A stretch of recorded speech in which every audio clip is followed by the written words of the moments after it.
This is episode number 178 of the Homeowners Show. Whether you're DIY or looking to hire, we're here to help you find the best information and options for you and your home. My name is Kevin Hackett, and here with me is Craig Williams. Hello, and welcome to the Homeowners Show. We're so glad that you could join us for another episode live here from the Homeowners Show studios. How you doing, Kev? I am here. I am here. I'm laughing because I know what comes next. Well, I almost wasn't here. Nice. We're gonna work that out eventually. I don't know if we are. We'll see. We're on episode 178, man. I don't know. Probably not gonna happen. I don't know if we're ever gonna work the bumpity bumps out there. Some people are just waiting for it every time. And we've never even given anybody any context as to why it's there. No. And I'm not gonna. No. So, because it's none of your business. None of your business. It sounds like some great mystery. Yeah, I did something really stupid. And I'm just glad to be here. Want to elaborate? Well, okay. Because I have the pictures. Did you put them? Did you at least? No, I didn't. You should have. I should have. We'll post it somewhere. Okay. I have a video. It's an aftermath video because I don't have a during math video. So we have a cautionary tale for all you people out there. Yeah, we do. All of you veteran and non-veteran homeowners. Yes. It can happen to either one of you. Yes. But Kevin wants to fill you in to his activities over the last week or so. Yeah, so we're doing some things around my house, and so we were moving some stuff up into our attic, right? Mm-hmm. And I called you. Actually, I was talking to you on the phone. Yeah, we were on the phone. Literally on the phone. And so our attic, and we're putting stuff above the garage, and it's floored up there, except for a few areas that are kind of on the extreme edge of the garage attic. And so I was moving things kind of the outer edges, and I found this piece of wood that was in the way. It's like a little, 18 by 18 inch piece of wood. It's a little press wood. I was moving it out of the way, and I moved it to an area that wasn't floored, right, up there. And I'm thinking to myself, I'm trying to create some space up here. I might actually have a box or something that I could just set on this, because it fits in between the joists, no big deal. But I don't know. I don't know if it's going to be right. So, me thinking ahead a little bit, and also not thinking fully, because I am talking on the phone at the same time. Multitasking. And in fact, I'm using my phone as a flashlight, because the light's on behind me, and so I'm kind of blocked a little bit. So I was on speakerphone. Yeah, you were on. Well, no, I was using my AirPods. So I had my AirPods in. Okay. And so I decided I'm going to see if this thing holds any weight. And so, being the smart thing that I, should do, is I just put my foot on it. I didn't think I'd put very much weight on it, but apparently I put enough on it. And as soon as I did, that press wood, it gave right in the middle and broke. And I lost my balance, and I went right between the joist, through the attic, all the way to my garage concrete floor. Yep. I mean, and it happened just like that. And I was down. I mean, I don't have some crazy high garage. It's a good 9 foot. Yeah. And I was standing on top of it from there, so it was a long way down, and y'all, I consider myself more fortunate than most in this moment, because I wish I would have put it up, if you knew where I fell in my garage, it's a wonder I'm here at all. So I have this this shelving unit that is kind of in the middle of my garage. I know it sounds weird, but it's kind of in the middle of my garage. But the way you put this thing together, the legs kind of extend above the top shelf. Right. And it's just like a little corner like an angle bracket. Right. Those are all exposed, right? The tops of those. So I fell between that and my table saw and my chop saw. Safest place in the garage. And my 2 propane tanks. Yeah. And like my lawnmower, all of these things are like right in this area. And it's a small walkway that I've got because it's a garage. I mean, I'm using it as a storage on that side. It's a small walkway, and I fall literally in between the walkway. And I didn't hit any of those things. I've seen the pictures, y'all. I don't know how he didn't decapitate himself. I don't either. Now, I will tell you, I did hit my head on the concrete. So immediately, I don't know what happened. I don't know if it's very possible that I touched the end call button on the way down. I have no idea. Somewhere along the line, I lost a shoe, too. Did you get that shoe back? Yeah, I did, eventually. Okay. But, like, I apparently ended my call with you. Oh, abruptly. And I've never even asked, did you hear anything? No, that was the weird part. I heard, there was, a slight kerfuffle. Okay. On my end, and then you were just gone. Yeah, and I don't think you knew that I was in my attic. You didn't have a clue that I was in my attic, did you? I'm trying to remember. For some reason, I did. I think I did know you were in your attic. I may have told you. I think you told me, hey, I'm up here moving some stuff around.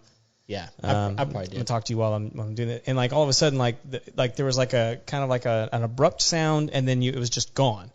And and in my mind, I was like, oh, that dummy, he just dropped his phone. In between a rafter or something, something like that, or he dropped it on a beam and it cracked in half. I can't wait to hear. Right, right. So the next thing, it was a good 5-10 minutes before I heard back from you. No. Oh yeah. No.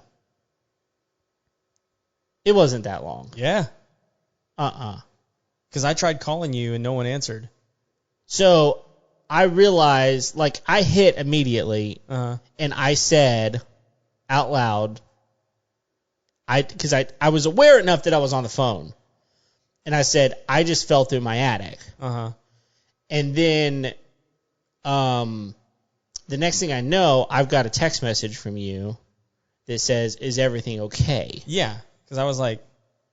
Right. And so then I call you back, and I said... I just fell through the attic. And you were like, what? Are you serious? No, you didn't try to call me back multiple times. No, just once. Okay. Well, it all happened very quickly. Anyway, so I literally was like, okay, I gotta figure out what's going on. So I wanted to make sure I wasn't actually hurt. Right. I didn't think I was. I mean, I knew I hit my head, but I wasn't dizzy. I didn't see spots or anything. And everything was moving okay. So I got up. I was like, where's my shoe? Okay, there it is. So I put my shoe back on. And something's going to go right. It's going to be me finding the shoe. That's right. Give me the shoe back. And so I walked inside, and I'm like, hey, babe, could you come here real quick? And she's like, yeah, sure. So she comes out of her office, and I was like, I just fell out of the attic. Will you just check me and make sure everything's okay? And she's like, hey, yeah, you got a couple of good scratches on your back. And she's like, this is the lamest come on that you've ever used. Yeah. Here, take my shirt off, won't you? And so, I mean, I had a pretty good, rash, I don't know, it was like road rash almost. Yeah. On the lower right-hand part of my back. And that must have, the only thing I can think of is that was coming through the 2x6s. I must have scratched up pretty good there. Other than that, that part of my back was sore just from being raw. But other than that, I never was hurt. Nothing. Yeah.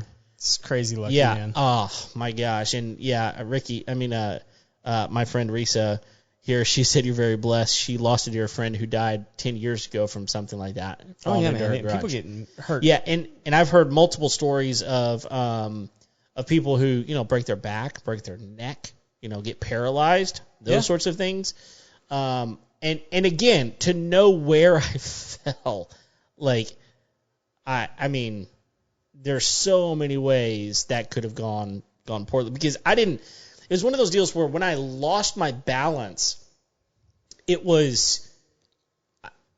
I had nothing to grab onto. There was nothing anywhere around me. I had my phone in my hand, so I didn't really even have a way I didn't know what I was doing. It happened so quickly, and then I was down. Yeah. And by that point, I mean, who knows? I mean, I could have been impaled. Yeah, I mean, I climb around a lot of attics, so I mean, I think a really good tip for something like that is just make sure that you do have something. I never take a step unless I know that I have my hand on something. Yeah. To at least if I lose my balance, because I mean, you're basically walking on a balance beam most of the time up in there, and so it's really easy to lose your balance. Yes. So if you don't have your bearings, if you don't have something to take a hold of, you could take a really bad tumble. Yeah. Yeah, and I've been in a lot of attics myself, and I've been in my attic a lot of times, and I'm normally very, very careful about that. Man, it was a poor choice, first of all, and second of all, I wasn't thinking. Yeah. I was on the phone while I was in the attic. Well, you were trying to get stuff done. Yeah, I was, and not only that. There was a reason I was up there, and I was kind of in a hurry. I was trying to get things done quickly.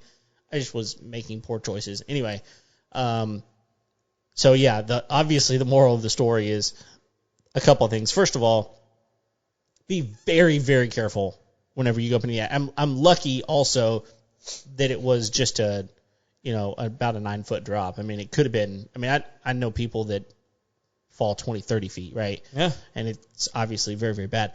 So I was lucky. So first of all, that. Second of all, don't do that kind of thing unless someone knows what you're doing.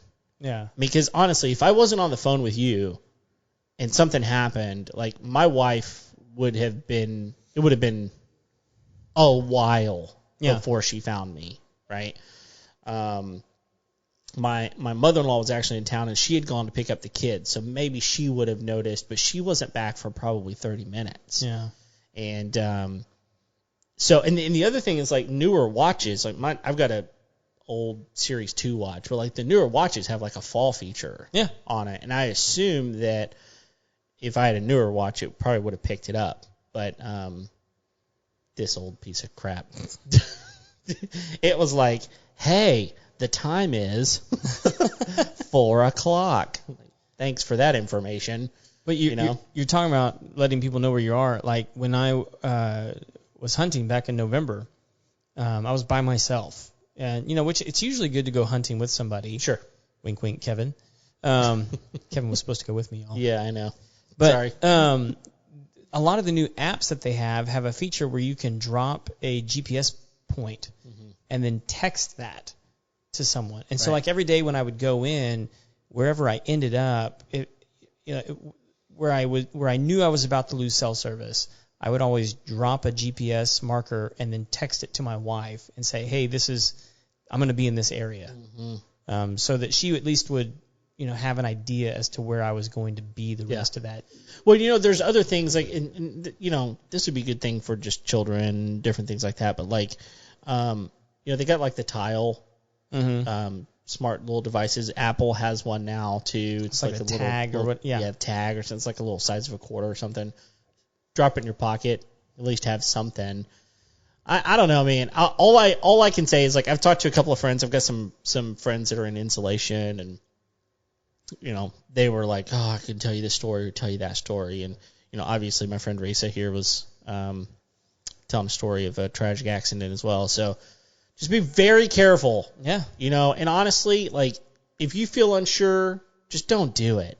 Yeah. I mean, at the end of the day, it's not worth it. I'm not kidding. I can't tell you how many moments I find myself. I mean, like yesterday, I've got a couple of spots on my elbow. Even I don't know if you can see here. Yeah, you can see those. that like I spot on my elbow was itching, and I scratched it and got one of the scabs that came off.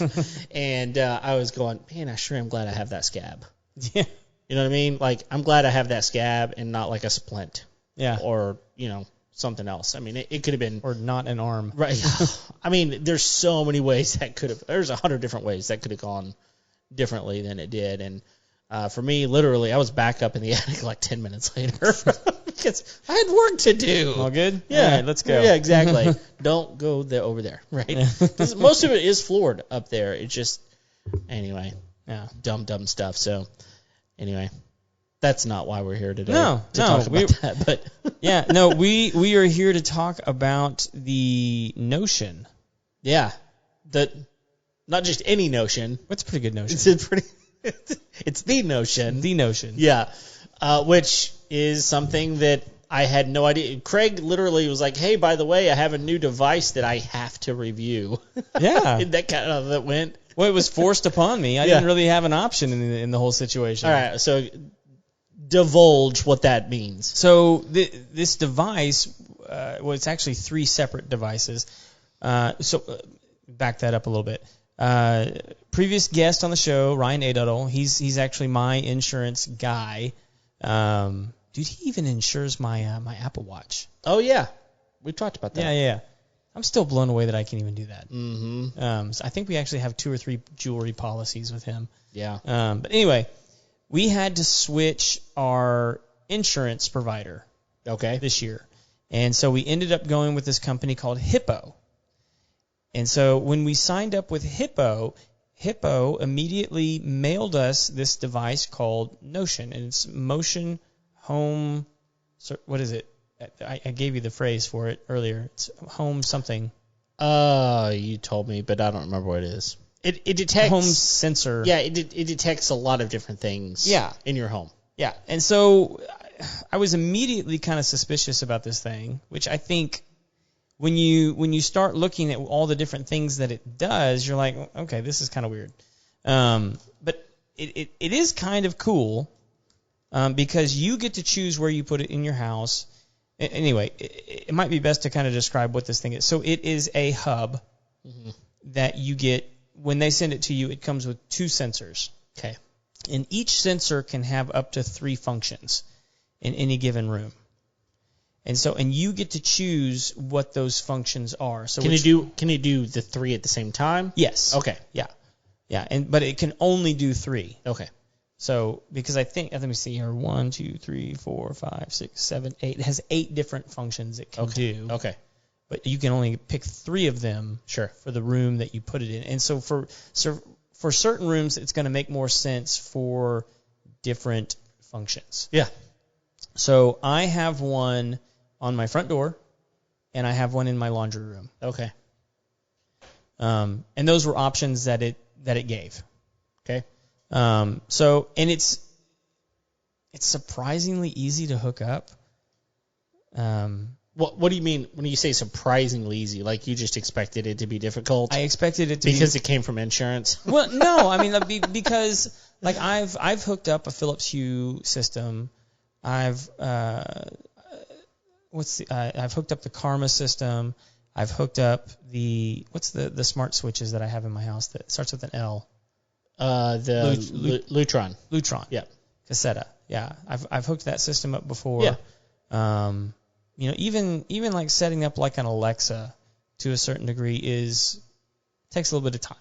It's just you have to read the directions, you gotta try it. There's a whole process. Yeah, all those things. So I expected it to be like that. Really, once I had the Ecobee, setting up the Ecobee. Yeah. I mean, like, plugging all the wires in, that whole process. Like these smart devices, while creating convenience, can be frustrating to install sometimes. Right. And I realize that all these companies are trying to do the best they can, but with ease, comes some work. Sure. So anyway, right out of the box, I mean, you basically take the hub out, you plug it in the wall, you pull up the app, it detects the hub, and then you connect it to the Wi-Fi. Okay. And from there, you just activate the sensors on the app, the app connects it to the hub.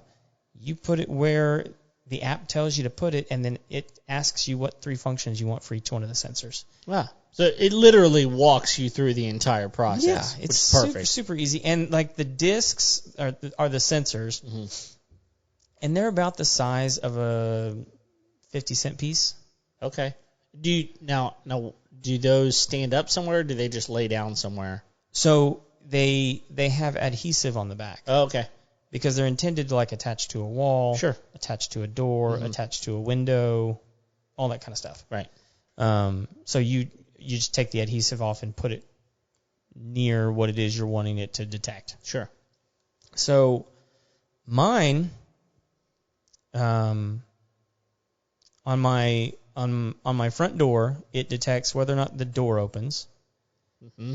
It detects severe change in temperature. Oh. So, like, if you leave the door open, yeah, or if there's like a hole through the door type of thing, or like in the winter if it got really cold, if the summer if it got really hot, okay, it would tell you. Okay, it's like, hey, the temperature just rose to like, and it's done it a couple times now. Like we had those 2 days last week where it got in the 20s. Yeah, and my front door at one point it said, hey, the temperature at the front door just dropped to like 55 degrees. Is everything okay? Interesting. And it is a notification it sent to my watch and my phone. Okay. So it temperature, door open, close, and then it detects water leaks. Oh, nice. Yeah. Which is actually helpful for me because the water main coming into my house is like right next to the front door. And then the other one, it goes in my laundry room. Now, the laundry room is kind of cool. Because in my laundry room I have a safe. Mm-hmm. And one of the options on the sensors is to detect whether or not your safe has been opened. Really? Yeah. Okay. So in my laundry room, it detects safe open and close, temperature, and water leak. Okay. Because it's my laundry room. Sure. And so those are the ones that I opted to have. The other options that it has, I see we've got water leak, which we temperature change. It can detect a sliding door opening and closing. It can detect the garage door opening and closing. The safe door opening and closing. It can detect a window opening and closing. It can detect an alarm going off, so it actually has a noise sensor on it as well. And then a regular door opening and closing. Now, that could be an interior door or an exterior door. Okay, so I guess my next question is, because those are all pretty good functions, right? Yeah. So can you get more sensors? Yes. How many sensors can it hold? Do you know? That I don't know. Okay. I mean, like on my app, it looks like I have a slot available for like 6 of them. Okay. But I don't see it. I think the issue would be how much bandwidth do you have on your Wi-Fi? Sure.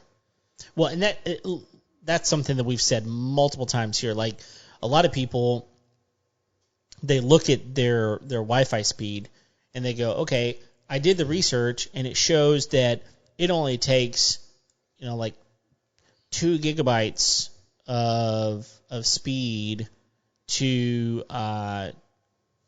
download a movie or a video. Right. So really, I just need a small amount of Wi-Fi. I don't need the 500. I need like the 20. Right. Like It's not that much.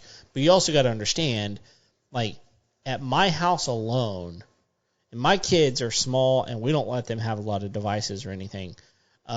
My house alone, we got like 20 different devices on our Wi-Fi. Right. Because my wife and each have a phone, a watch, an iPad, a computer, a TV, thermostats, and I could go on, right? There's multiple things, and all of those take up a little bit of bandwidth.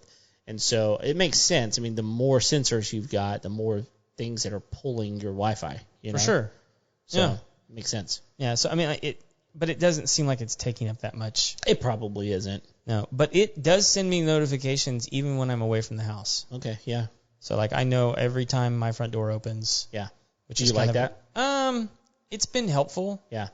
Like at night, I mean, because like my kids go out and they feed animals and stuff at night, and so like I'll know, okay, like that's them going to go do this, or that's them probably going to, like, oh, what's that? Okay, I don't know. Why is anybody coming in and out of the house? Right. Or I think it was a few days ago, the front door opened and I knew nobody was at home. at least in my house. And so I called somebody that I knew was on the property, and I was like, hey, is my front door standing open? And they were like, yeah. And I was like, hey, I think Clara opened the front door. Can you go? A dog. Can you go see if she's in there and get her out? Right. And sure enough, she'd opened the front door and just let herself in. Wow. So it's been helpful in that regard. Sure. The other two things about it that I thought were interesting. Well, okay, so here's the big one. And this isn't one of the things I thought was interesting about it. This was just like kind of a gut punch about it. Is I didn't want to put it on my house. Okay. I was just like, I don't like this thing. Which is one of my questions. I don't want to derail you too long, but why were you having to do this? Because this was not an option. Not an option. This was a requirement. No. It was an option. Oh, it was? Yes. Or like a ridiculous raise in your premium, right? Exactly. Okay. Yes. That was the thing. Is like, you can choose not to put this on your house, but your price is going to go up by this amount. Okay. And it was like, well, I don't want to pay that much. So, right. And this seems kind of interesting. I'll check it out. Yeah. So why do you think that they were making you do this? Because I think, like with most other things, early detection or detection just at all can help prevent a lot of damage that they are trying to mitigate not having to pay for. Sure. So, and I think one of the big ones is water leaks. Yeah. I mean, like around here, I mean, like you and I both know several people that have had massive damage to their homes because of leaks. Right. You know, whether that be pipes freezing, pipes breaking, toilets busting, whatever it is.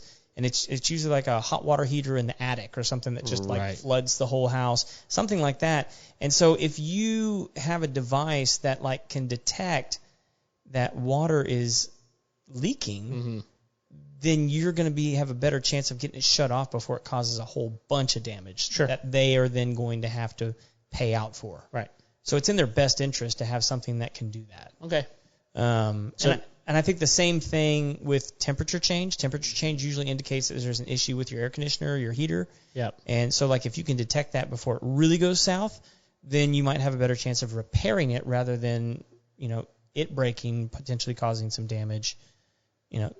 All that kind of stuff. And with the doors and the windows, well, that just increases efficiency, which keeps mold and things from getting out inside the house. So, I mean, like, they're really trying, I think, to protect you while at the same time protecting their own interests. Can it detect if you fall through the roof?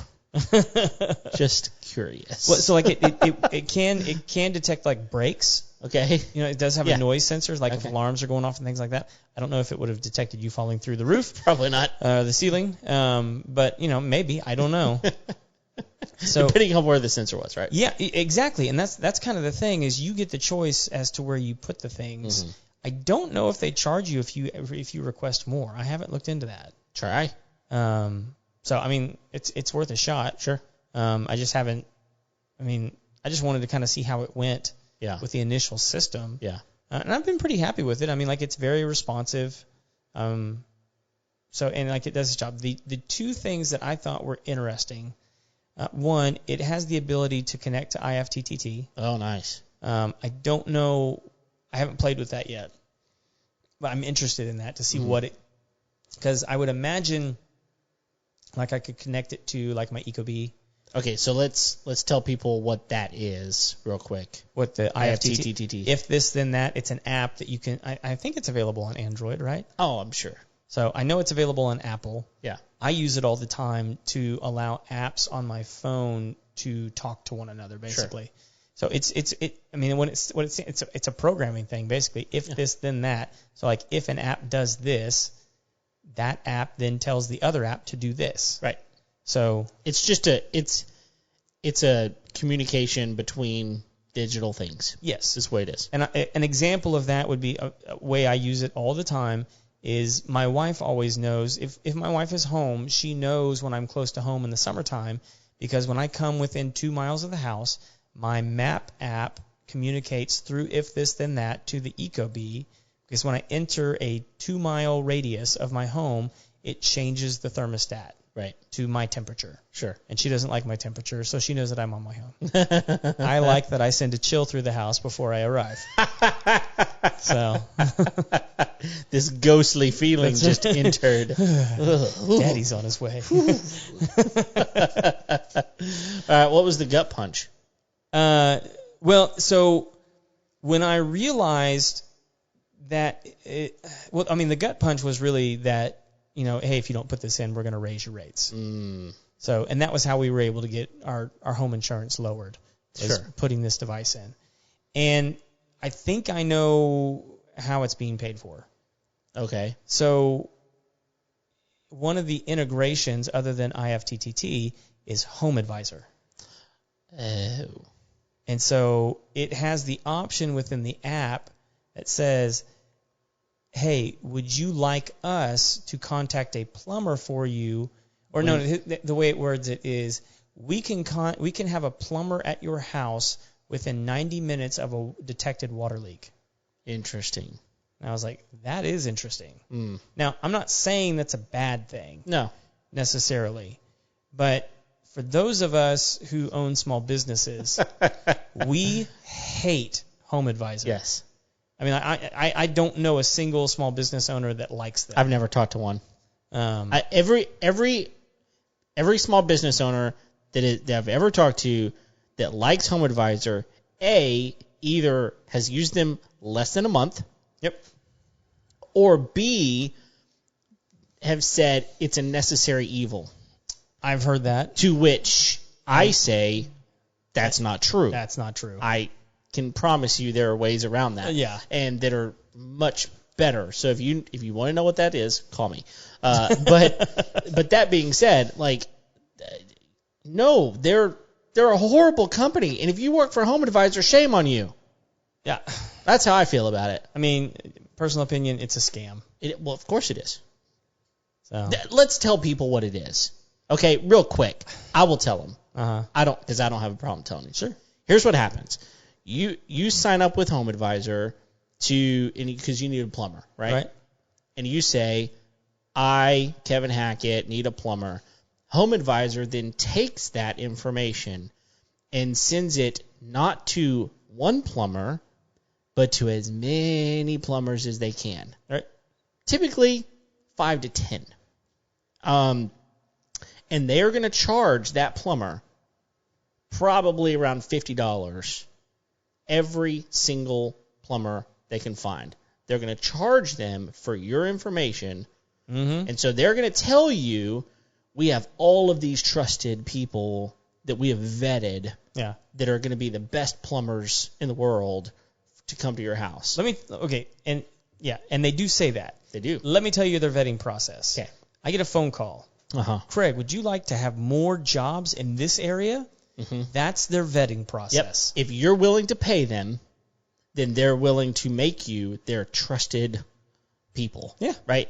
And they're even going to send you a nice little logo to put on your website. So whenever people come to your website, they're going to say, look, you're a trusted Home Advisor representative. Blah, blah, blah. Just a Trojan horse. It is. And the reality of it is your information is being sent to not one plumber person. They're sending it to 10, and they're getting paid every single time someone takes that information. And so here's what actually happens from time to time is you as a homeowner, you sign up with Home Advisor, and you're like, how many people are going to call me? Yeah. I just wanted one plumber, maybe two. But now I've got 10 plumbers calling me. Stop calling me. And the problem is it doesn't matter whether that plumber gets that job or not. They're paying $50 every time. And they're calling you because they've paid $50 for that or whatever the number is. $50 worth of. Exactly. And so, anyway, they're not the only ones.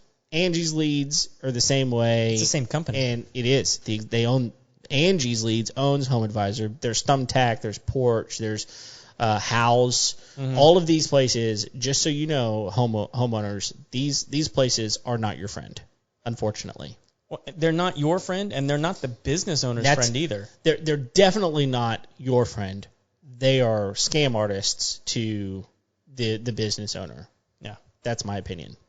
And you as a small business owner can back that up. Here's the other thing that irritates me is these other home improvement shows that have them on as sponsors. I mean, that should tell you everything you need to know about those people. Yeah. I'm sorry. Like, it's just, one, it's tacky. I'm done keeping my mouth shut. Like, that's the thing. It's like, it's just frustrating to know that, you know, when you Google plumber, these are the first ones that pop up a lot of times. Yeah. And so do your research. I promise you as a homeowner are smarter than the internet. So do your research. I'd actually be really interested to hear if like someone's had like a good experience with Home Advisor or Angie's Leads or whatever. It used to be Angie's List. It used to be Angie's List. They changed their names to Angie's Leads. But you just see Angie's whenever you go to their website. But they own Home Advisor. Yeah. And so it's just the way that works. But yeah, I'm sure that there are some homeowners somewhere that have found someone that they're somewhat happy with. I don't know. I would assume that's the case. I've still yet to find a small business owner that feels like they've been helpful. Like in exactly what you said is the most positive thing I've ever heard about it. Well, it's a necessary evil. It's the only way I get good leads. Yeah. And it's like, no. Sorry. There's better ways. I'm telling you guys this as somebody who has used their services. Well, they're relentless when they call. Man, here was my experience with them. Hey, I need leads in these specific zip codes. Mm-hmm. And so it wasn't even, I never got any in those zip codes. And it was always the zip codes around those zip codes. Mm-hmm. And then they would send me the bill, and I'm like, I'm not paying for this. Yeah. They're like, why? I'm like, well, we had an agreement that you were going to send me leads in these zip codes, and you never sent me any in these zip codes. You sent me in all the zip codes around those zip codes. Mm-hmm. Like, you did the exact opposite of what I asked you to do, and then you want me to be happy about it and pay you for it. Right. And, like, I never closed anything because nobody was actually looking for the thing. And so, like, if you really want to be, like, just a giant dick to somebody, just go ask for services on HomeLead and then never buy anything. Yeah. Because you've just literally cost local small businesses probably $500 in total. Yeah. Yep. So I mean, but people do it all the time, and they're like, well, I'm just shopping. Yeah. You're not shopping. No. I mean, like, you were just curious and you were being lazy and you didn't want to actually do any research. Yep. So phooey on you too. Yeah, my point, and you said it very articulate as a business owner yourself, but like I think that you as a homeowner are smart enough to go on the internet and go, this company is doing a great job.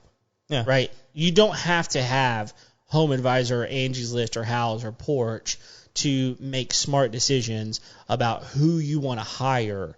Right? That's what we're about here, is we're helping you figure out who are the right contractors to go after. Yeah. How do I vet these contractors? How do I know who's a good contractor and who's not a good contractor? And if you are listening to our show right now and you're going, hey, Kevin, Craig, I've got an episode idea for you because I have this thing that I need done at my house and we've never done an episode on it. Let us know. Yeah. We'll find someone. We know a lot of people, so we'll find someone and do it. And so but it's really interesting. This system, the Notion, is they're getting paid. But they are getting paid for by Home Advisor. And look, Home Advisor is a giant. They are. Well, this is very similar. So there is people do this all the time, and I don't begrudge them it because it's a good idea. Yeah, it's a great idea. For Home Advisor, it's a great idea. Hey, we'll pay for these devices if you will give us exclusive rights to creating the leads from water leaks. It's because brilliant. Plumbing jobs, if there's a water leak, tend to be really expensive jobs, and so people will pay for those leads more. Like, I get it. Like, it makes sense. But, like, I just don't trust that company. Sure. And so, like, when I saw that, I was like, now I don't trust the thing. They made a poor decision by partnering themselves with that. Yeah. So there's a similar product in our industry. This company, they had a good idea. It just doesn't work. where they have a home injection system that they install on new construction houses in the area.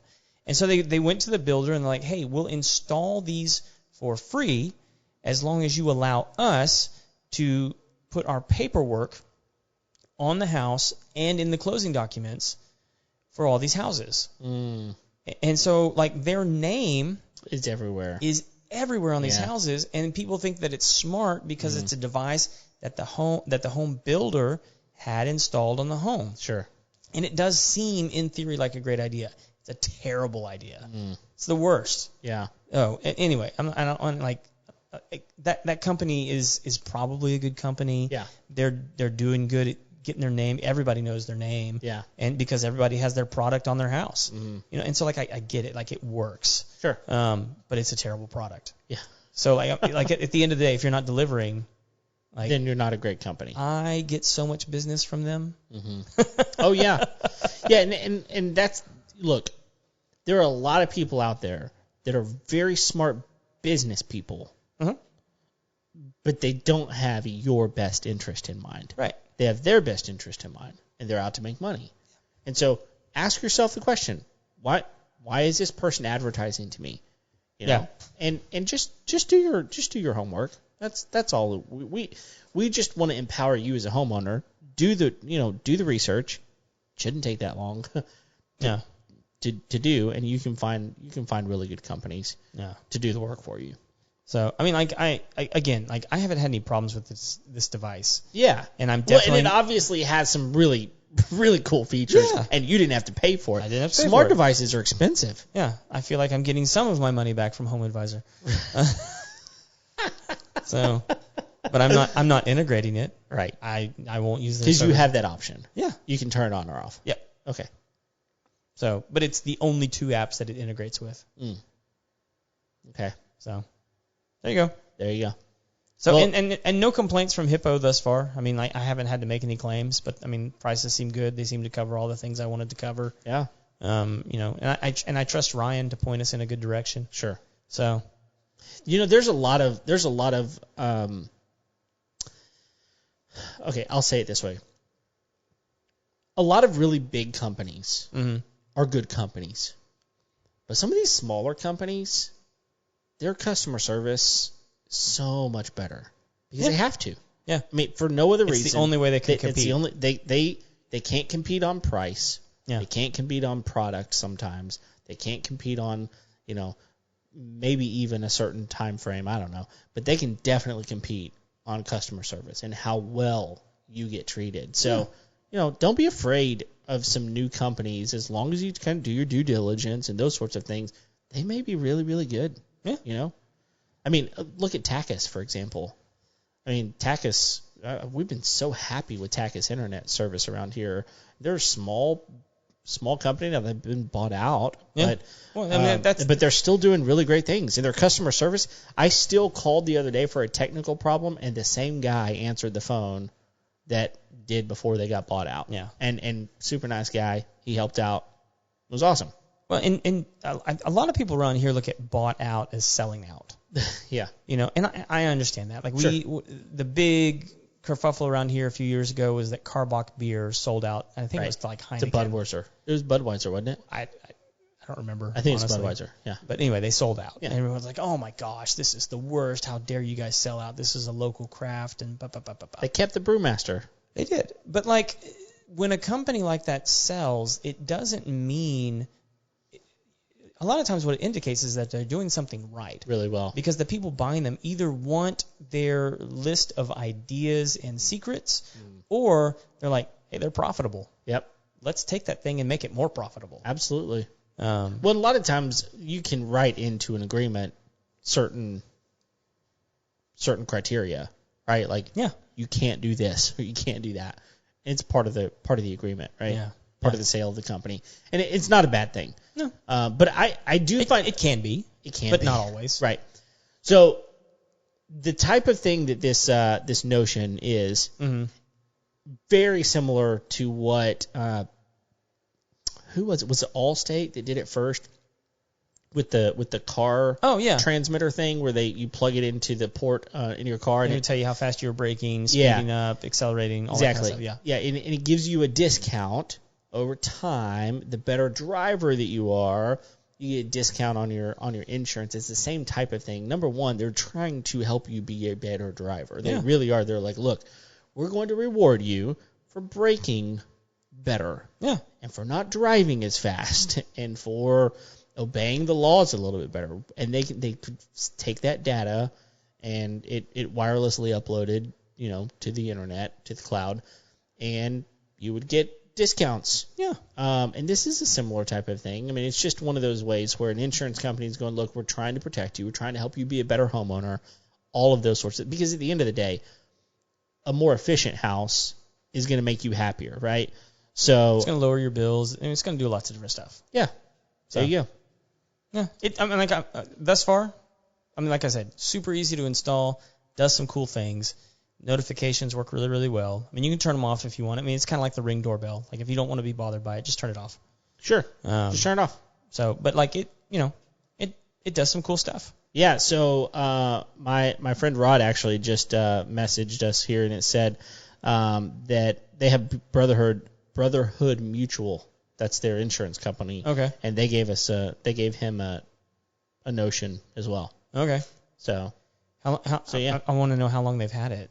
Okay, I'll ask. So, Rod, how long have they had it? Because how long have you had it? I want to know if they've been, because it's been more than a year. I want to know if they've gotten a phone call from Home Advisor or, ooh, it's interesting. Hey, any services you need? That's the thing. It's I do want to know. Okay, so I know Rod pretty well. Uh-huh. This person who's chiming in right now, he also hates Home Advisor. So. Well, I want to know if he even knew, because I had to. He probably didn't. I had to dig through the app a little bit to even find that. Okay, he said 6 months. He's had it for 6 months. 6 months? Okay. Yeah. So did he know about the Home Advisor thing? Rod, did you know about the Home Advisor thing? We're super technical over here. You remember whatever people call into the radio show? We're just texting into the radio show. We don't do that. He said no, they've not had any calls. So okay. So yeah, I don't know. Gird your loins. Yeah. We'll see what happens. We'll see what happens. So it's funny you said gird your loins. I'll tell you why later. Okay. It's funny, but he did not know that it was in cahoots with. They're cahooting. They're cahooting with the Home Advisor. Oh man, look, y'all. We are trying to make y'all better homeowners here, and Notion's trying to make you a better homeowner too. It's actually a pretty cool device. It is. The fact that, anytime you get something for free that actually makes your life better, it's not free. Someone's paying for it. I'm paying for it. Yeah, you're paying for it. But at the end of the day, hopefully it's going to keep your house a little bit smarter. Okay. So we'll see what happens. Yep. Anything else? And I think that's it. Thank you guys for downloading today's episode. We are here each and every Tuesday. If you have not yet, go and like our Facebook page. We are one person away from 2,000 likes. Yeah. So please, be that 2,000th person. Go like our Facebook page. Leave us a 5-star rating and review on iTunes if you haven't already. We appreciate you guys. Until next time, we'll see you later. And subscribe to YouTube.